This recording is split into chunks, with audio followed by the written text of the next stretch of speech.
Bitabiriye mu butumwa bwa Presidenti obwashomwe nganzi y'ihanga Right Honorable Robin Nabanja obu yaba natongoza okujema Omushwija gw'ensiri okwakorwa omu district ya Apac.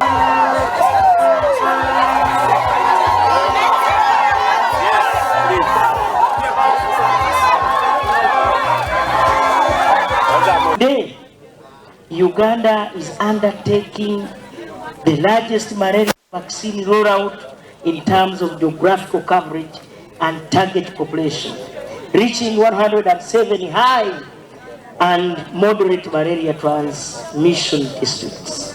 Omubutumwa bwe President Museveni yarigiriraho yarabura abashahabo bona barikuza kora omurimo ogu okwehara okwejumbira omushuma bw'omubazi ogu. This is not just another vaccine introduction.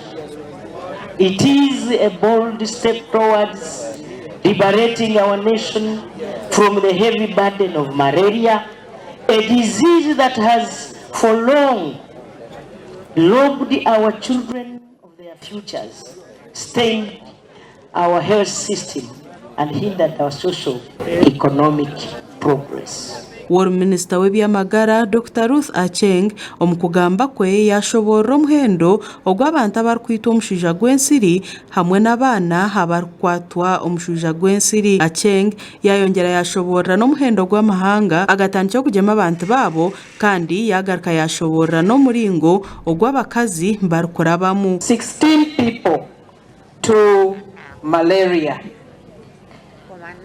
That is a high number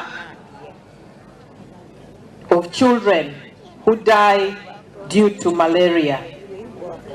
In Apac,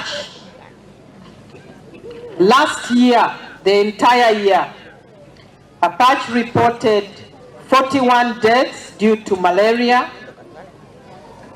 4 children die every month.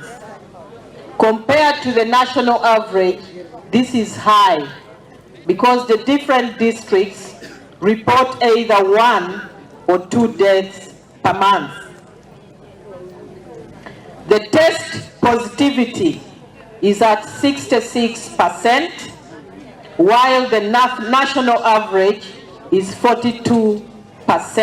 Buri muntu wena owaba nakwata akazindaro kugamba yaba nashoborera kwa Apac district n'irindiro ry'ensiri omu ihanga lyona. Headquarters, I also want to concur with the colonel who mentioned that here is the headquarter brigade, military brigade for mosquitoes. Malaria ngawa na Apac, we have a lot of mosquitoes. Mosquitoes are too much. Kubanga mu mwezi tuyinza treatinga omwana even 2 times. Aga gashakwa Ronald Ngabirano abwa Tayari West agenshong.